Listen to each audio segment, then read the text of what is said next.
Hello students, welcome back to the channel. आज हम second lecture लेके आ गए हैं general organic chemistry part first, यानी कि जीओसी पार्ट फर्स्ट, या फिर इसी को हम कह सकते हैं reaction mechanism part first. Last lecture में हमने बॉन्ड फिजन्स पढ़ लिया था।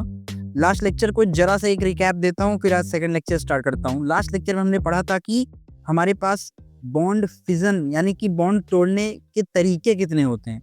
तो हमने वहाँ पे देखा था लास्ट लेक्चर में कि हमारे पास बॉन्ड फिजन दो तरीके के होते हैं। हमारे पास बॉन्ड फिजन्स दो तरीके के होते हैं कि हम दो तरीकों से बॉन्ड को तोड़ सकते हैं। ठीक है, तो इन दोनों तरीकों को हमने तो लास्ट लेक्चर में बता दिया था। आज हम इनके थोड़ा कंडीशंस को पढ़ेंगे कि किन कंडीशंस में ये बॉन्ड फिजन्स टूटते हैं। तो हमने देखा था यहाँ पे डिटेल स्टडी को हम लोग कहते हैं रिएक्शन मैकेनिज्म। ठीक है, देन हमने पढ़ा था लास्ट लेक्चर में बॉन्ड फिजन क्या होता है। बॉन्ड फिजन एक ऐसा प्रोसेस जिसमें हम बॉन्ड को तोड़ा जाए, है ना। पहला तरीका बॉन्ड फिजन का था, हमने देखा था, जिसको हमने बोला था क्या, हेट्रोलिटिक। हेट्रोलिटिक मतलब जहाँ पे अनइक्वल्ड अमाउंट में बॉन्ड टूट रहा हो। ठीक है, इसी से हमें दो चीज़ यहाँ पे मिलती है। एक होता है एक है कार्ब कैटायन, याद रखिएगा, एक है कार्ब कैटायन और दूसरा है कार्ब एनायन। ठीक है, इसको मैं फर्दर बताऊंगा, आपको क्लासीफाई करवाऊंगा चीज़ें क्या हैं। ठीक है, सेकेंड इक्वल डिवीजन जो था उसे हम लोगों ने बोला उसको होमोलिटिक टाइप ऑफ फिजन। इसमें हमें मिलता है कार्बन फ्री रेडिकल या फिर हम कह सकते हैं रेडिकल कंडीशन। ठीक है जी, तो चलिए इतनी बातें क्लियर हो गई थी। आज हमारा सेकंड लेक्चर है GOC general organic chemistry part first का, और आज हम देखने वाले हैं, स्टार्ट करेंगे कंडीशंस। आखिर किन कंडीशंस में हम इन बॉन्ड फिजन्स को देखते हैं या फिर हम लोग देख सकते हैं। ठीक है जी, चले तो लास्ट टाइम पे हमने बॉन्ड फिजन लास्ट में देखा था। आज हम देखेंगे कि कंडीशंस क्या क्या हैं। ठीक है, कौन कौन सी ऐसी कंडीशंस हैं। तो हमारी हेडिंग होगी आज, यहाँ पे मैं लिख दे रहा हूँ, आज ये लेक्चर 2 है, L2। ठीक है जी, तो आज की हेडिंग हमारी क्या है, आज की हेडिंग होगी हमारी कंडीशंस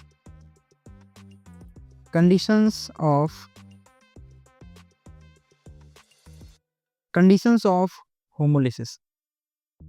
होमोलिसिस बोलो या फिर इसी को हम होमोलिटिक भी बोलते हैं, होमोलिटिक।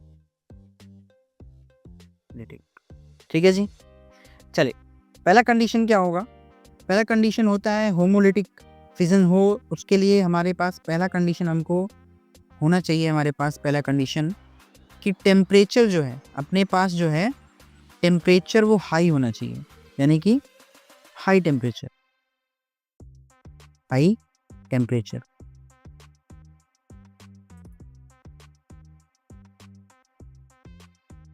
हाई होना चाहिए। ठीक है जी, एंड सेकेंडली मैं बात करूं, अच्छा टेम्परेचर के साथ साथ अगर आप यहाँ पे यूवी लाइट भी दे दोगे तब भी काम हो जाएगा, या फिर मैं कह सकता हूँ नॉर्मल सनलाइट भी दोगे तब भी काम हो जाएगा। ठीक है जी, या फिर इसी को हम कहते हैं एच न्यू। ठीक है जी, सेकंड कंडीशन क्या होनी चाहिए, सेकंड कंडीशन ये होनी चाहिए कि presence of non polar solvent,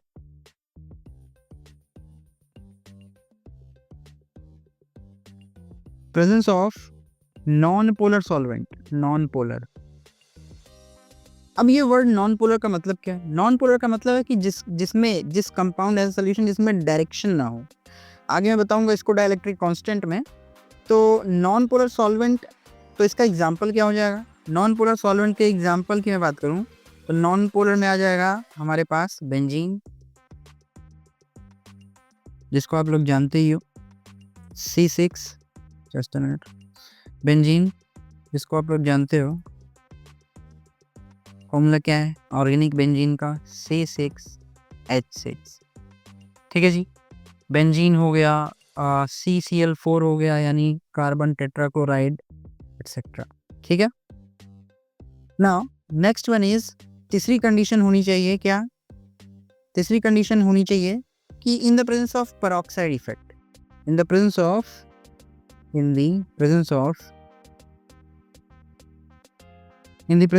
peroxide effect.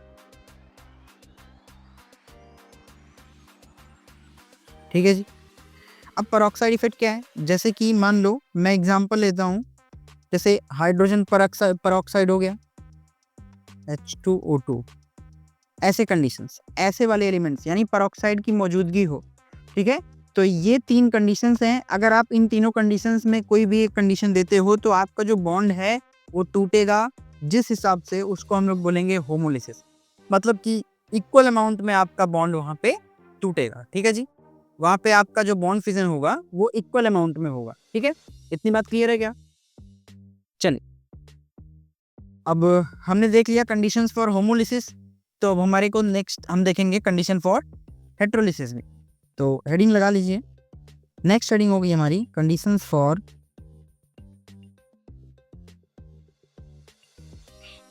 Condition for हेट्रोलिसिस।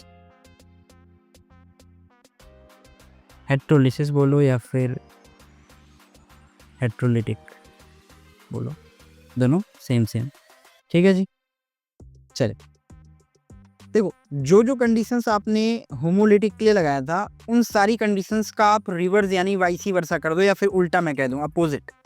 वहाँ पे पहला स्टेप था कि आपका टेम्परेचर हाई होना चाहिए या फिर सनलाइट की मौजूदगी हो, तो यहाँ पे उसका जैसा अपोजिट क्या हो जाएगा, यहाँ पे लो टेम्परेचर होना चाहिए। लो टेम्परेचर मतलब कि यहाँ पे टेम्परेचर बहुत कम होना चाहिए। ठीक है जी। सेकेंडली है वहाँ पे क्या था, प्रेजेंस ऑफ नॉन पोलर था, तो यहाँ पे जाहिर सी बात है प्रेजेंस ऑफ पोलर सॉल्वेंट होगा। प्रेजेंस ऑफ पोलर सॉल्वेंट मतलब ऐसे सॉल्वेंट जिनके पास डायरेक्शन नेचर हो, जिनके पास डायरेक्शन। ठीक है, तो इसका एग्जांपल क्या हो जाएगा, इसका एग्जांपल हो जाएगा methanol,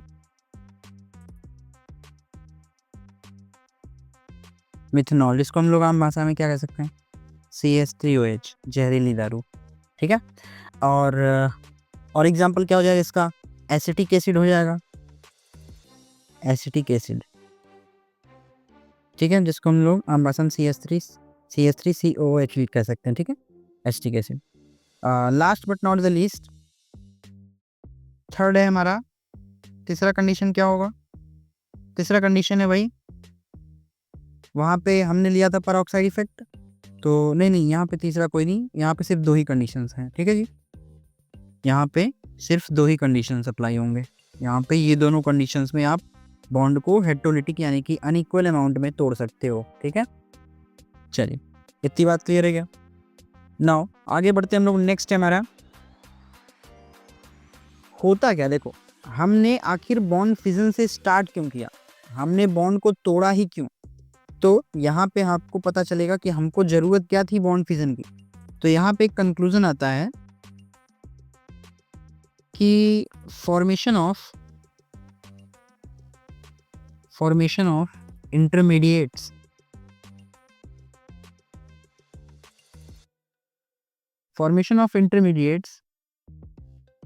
is the result of bond fission। मतलब बॉन्ड फिजन जो है, बॉन्ड का टूटना ही जिम्मेदार है किसके लिए, कि हमारे पास इंटरमीडिएट्स बन सकें। ठीक है, ताकि हमारे पास इंटरमीडिएट्स बन सके, क्यों, ताकि बॉन्ड की फिजन की वजह से।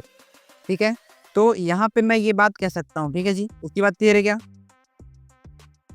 चलिए नाउ नेक्स्ट वन मैं बात करता हूँ, ये तो रही बॉन्ड फिजन्स। कैसे, जरा सा आप पीछे लेक्चर में जाइए।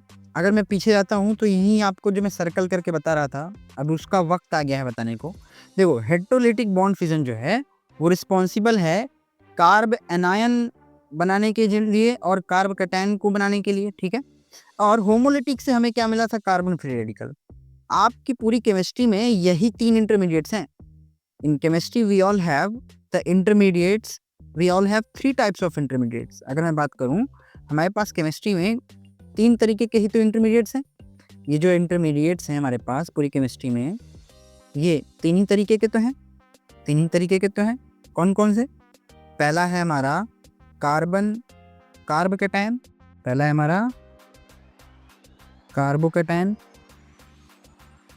यानी कि जिस पे पॉजिटिव चार्ज हो, यानी कि जिसका इलेक्ट्रॉन चला गया हो। दूसरा है हमारा कार्बो एनायन, कार्बन आयन यानी कि जिसके पास इलेक्ट्रॉन की रिचनेस हो, ठीक है जी।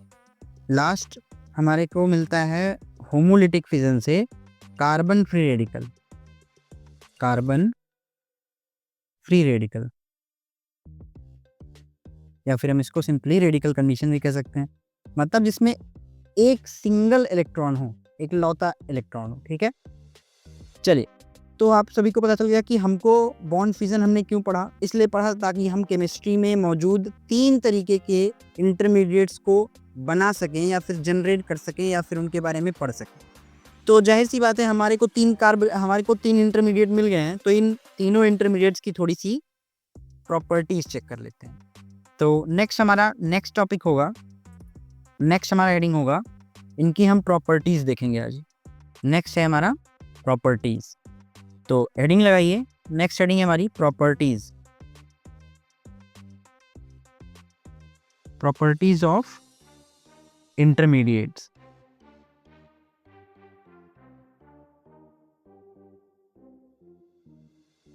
अब हम जानेंगे कि इंटरमीडिएट्स की प्रॉपर्टीज क्या क्या हैं, ठीक है जी। इसमें तो इंटरमीडिएट्स की प्रॉपर्टीज जानने से पहले आपको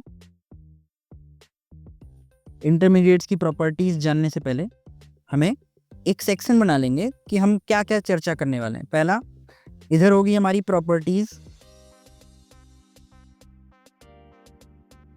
हमारी इधर होगी प्रॉपर्टीज, और हम प्रॉपर्टी किसकी बात करेंगे इधर साइड, यहाँ पे हम करेंगे पहले कार्ब कैटायन के बारे में चर्चा करेंगे, देन यहाँ पे हम करेंगे कार्ब एनायन की चर्चा। चलो कार्बन फ्री रेडिकल ले लेते हैं, कार्बन रेडिकल की चर्चा करेंगे इधर, देन इसके बगल में हम करेंगे चर्चा किसकी, कार्ब एनायन की, ठीक है। तो ये हमने एक टेबल बना लिया, ठीक है जी। चलिए यहाँ पे मैं लाइन पार्टीशन कर देता हूँ, ठीक है। चल, तो हमारी पहली प्रॉपर्टी होगी नंबर ऑफ इलेक्ट्रॉन्स जानने की, नंबर ऑफ इलेक्ट्रॉन्स जानने की, कि नंबर ऑफ इलेक्ट्रॉन्स कितने मौजूद हैं कार्ब कैटायन में, रेडिकल में। और चलिए कार्ब कैटायन में साथ साथ में आप काउंट करिए। हम सभी को पता है कि ये जो एक बॉन्ड बनता है ना, ये बॉन्ड बनता है कॉम्बिनेशन ऑफ 2 इलेक्ट्रॉन से। तो मान लीजिए यहाँ पे एक बॉन्ड है, तो मतलब यहाँ पे 2 इलेक्ट्रॉन है, 1 electron, 2 electron, 3 electron, 4 electron, 5 electron, और ये रहा छठा इलेक्ट्रॉन, ये 6 इलेक्ट्रॉन्स, ठीक है। तो कार्ब कैटायन में हमें कितने इलेक्ट्रॉन्स मिले, 6 इलेक्ट्रॉन्स। अब कार्बन रेडिकल में देखिए 1 electron, 2 electron, 3 electron, 4 electron, 5 electron, 6 electron.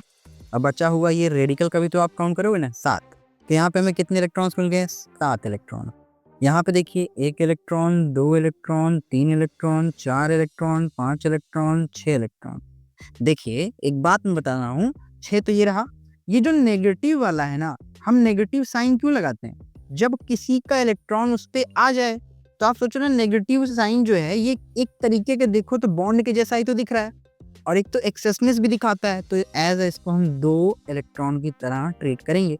देखो ना, 2 2 4 2 6 7 1 8 हो गए ना, टोटल 8 इलेक्ट्रॉन। तो कार्बन के पास कितने इलेक्ट्रॉन है, 8 इलेक्ट्रॉन, ठीक है। ये तो पहली प्रॉपर्टी रही, हमने जान लिया। अब हम चर्चा करेंगे सेकंड प्रॉपर्टी की। सेकंड प्रॉपर्टी की बात करेंगे। सेकंड क्या है, सेकंड प्रॉपर्टी है इनकी हाइब्रिडाइजेशन, इनकी हाइब्रिडाइजेशन, ठीक है जी। अब आप सभी को पता होना चाहिए, अगर आप अभी बेसिक पढ़ रहे हो तो कोई बात नहीं, हाइब्रिडाइजेशन यहाँ पे क्या होता है मैं बता देता हूँ। सिग्मा बॉन्ड और लोन पेयर का जो कॉम्बिनेशन होता है उसी को हम हाइब्रिडाइजेशन में काउंट करते हैं। तो ये सारे क्या है, देखो ना, कार्ब कैटायन में ये क्या है, 1 सिग्मा, 2 सिग्मा, 3 सिग्मा। 3 सिग्मा पे क्या बनता है, 3 सिग्मा पे बनता है sp2।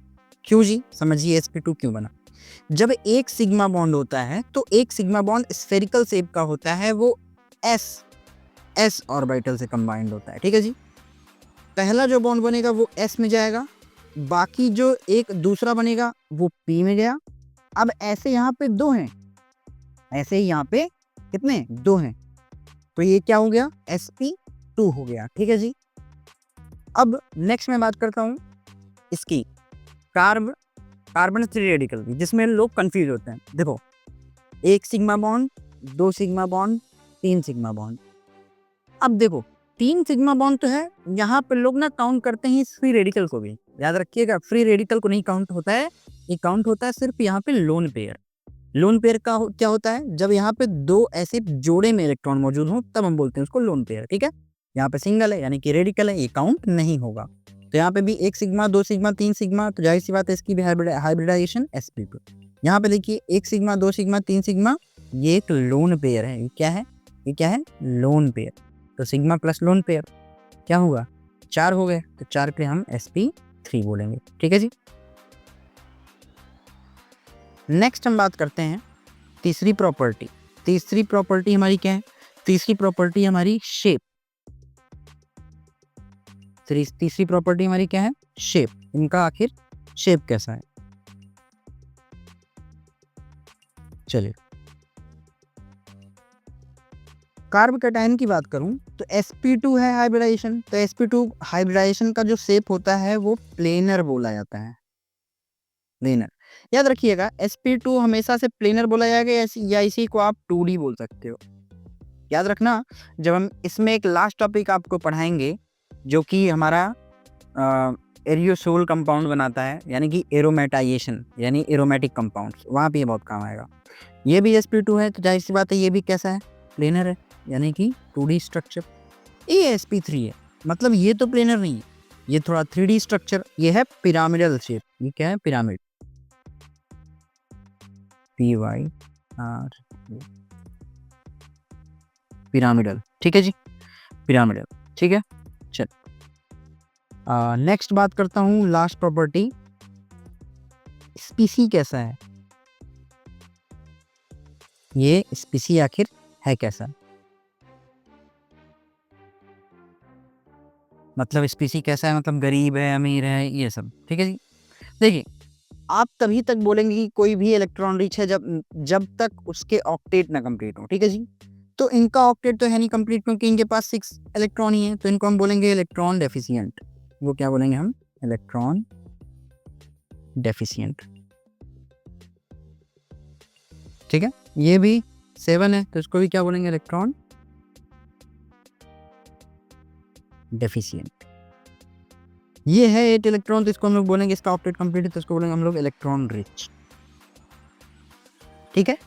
ये प्रॉपर्टी बहुत बहुत ज़्यादा ज़रूरी बन जाती है, ठीक है। ये प्रॉपर्टीज़ आपको बहुत ज़रूरी है, ये प्रॉपर्टीज़ आपको आनी ही चाहिए, ठीक है जी।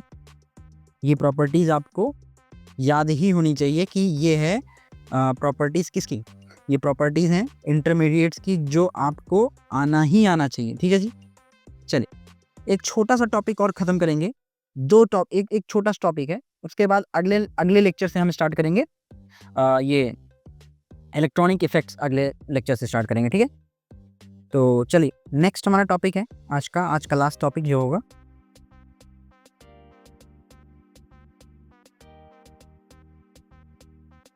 Sorry, electrophiles.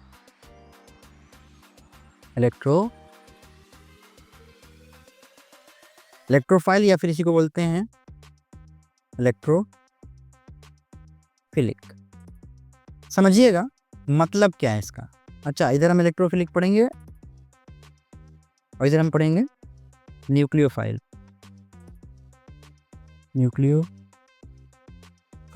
या फिर न्यूक्लियोफिलिक।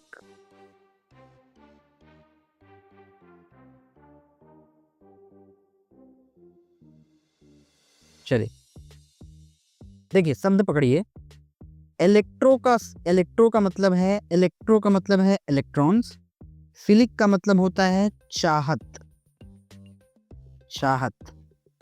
अट्रैक्शन, चाहत। मतलब ये ऐसे कंपाउंड्स हैं जिनको इलेक्ट्रॉनों की चाहत है। अब इलेक्ट्रॉन्स की चाहत कौन रखेगा, कौन चाहेगा कि मेरे पास इलेक्ट्रॉन्स आ जाए या फिर मुझे इलेक्ट्रॉन्स मिल जाए। इलेक्ट्रॉन्स कौन चाहेगा, जो खुद पॉजिटिव होगा वही तो इलेक्ट्रॉन चाहेगा। क्यों, क्योंकि इस नेचर में अपोजिट चार्ज क्या होते हैं, अट्रैक्ट होते हैं। तो ये ऐसे कंपाउंड हैं जो इलेक्ट्रॉनों की चाहत रखते हैं, मतलब चाहते नेगेटिव को हैं, तो खुद कैसे होंगे, पॉजिटिव नेचर के। तो यहाँ पे याद रखिएगा इलेक्ट्रोफाइल्स आर पॉजिटिवली, मैं शॉर्ट फॉर्म में लिख रहा हूँ, पॉजिटिवली चार्ज्ड कंपाउंड्स। ठीक है जी। इसी तरह न्यूक्लियोफिलिक को समझिए। न्यूक्लियो जो शब्द है, न्यूक्लियो जो वर्ड है, ये आया न्यूक्लियस से। और जो न्यूक्लियस है, न्यूक्लियस में क्या होता है? न्यूक्लियस में प्रोटॉन होता है और न्यूट्रॉन होता है। प्रोटॉन कैसा होता है? देखो, प्रोटॉन कैसा है? Positive charge. प्रोटॉन कैसा है? पॉजिटिव चार्ज का है। और फिलिक या फाइल का मतलब क्या होता है? मैंने अभी बताया, चाहत। ठीक है। अब होता क्या है, चाहत या फिर आप कह सकते हो एफिनिटी बोल सकते हो। मतलब ये ऐसे कंपाउंड्स हैं जिनको किसकी चाहत है? जिनको पॉजिटिव कंपाउंड की चाहत है। कौन चाहेगा कि मेरे पास पॉजिटिव आए? जो नेगेटिव होगा ना, क्योंकि अपोजिट चार्ज ही तो अट्रैक्ट करता है। तो इसका मतलब ये खुद तो नेगेटिव चार्ज होंगे, मतलब ये नेगेटिवली चार्ज्ड कंपाउंड है। नेगेटिवली चार्ज्ड कंपाउंड है खुद। ठीक है जी। चलिए, इलेक्ट्रोफाइल्स के अब थोड़ा सा इलेक्ट्रोफाइल्स के बारे में जान लेते हैं। इसके एक दो एग्जांपल और ये क्या हो सकते हैं, समझिएगा। इसमें सभी यानी कि ऑल पॉजिटिवली चार्ज्ड स्पीसीज आ जाएंगे जो कि हैविंग इनकम्प्लीट ऑक्टेट।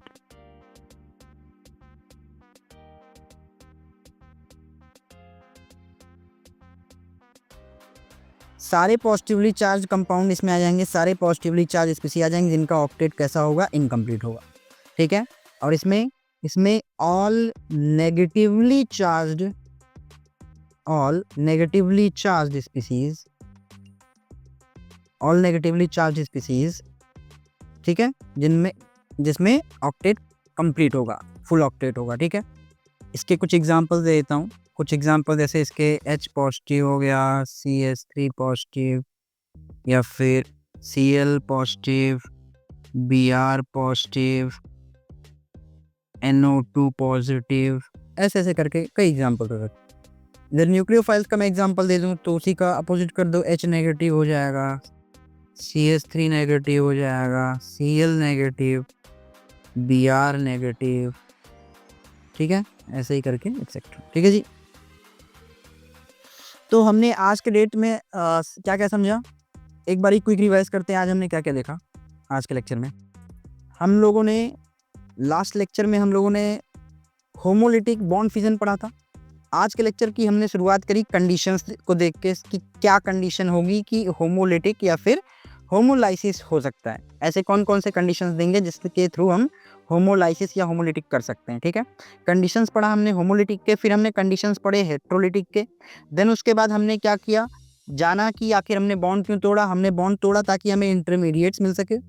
हमने बॉन्ड को तोड़ा इसलिए ताकि हम इंटरमीडिएट्स हमें मिल सके।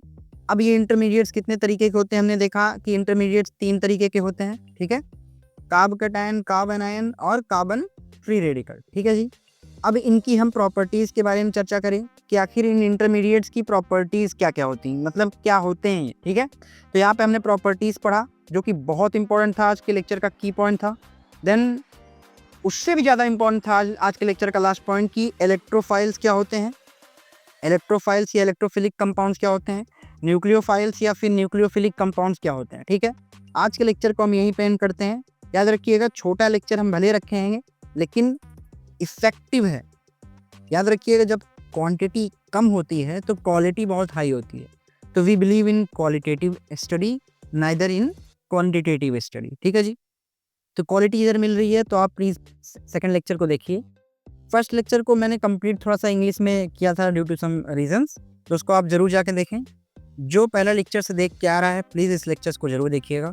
थर्ड लेक्चर बहुत जल्दी आया क्योंकि पहले और सेकंड लेक्चर के बीच में आज के लेक्चर में थोड़ा सा गैप ज़्यादा हो गया था, लेकिन अब रेगुलर हर दूसरे दिन पे ही लेक्चर आ जाएंगे। उम्मीद करते हैं आप सभी को ये चीज़ें अच्छी लगी होंगी। जो भी आपको सुझाव हो, जो भी डाउट हो, प्लीज़ मेक श्योर करें कि जरूर इस वीडियो को लाइक कमेंट शेयर करें। आपका जो भी सुझाव हो, जो भी डाउट हो, कमेंट सेक्शन में करिए, हम उसका रिस्पॉन्स नेक्स्ट वीडियो में जरूर देंगे। मिलते हैं आप सभी से नेक्स्ट वीडियो में। Till then stay healthy.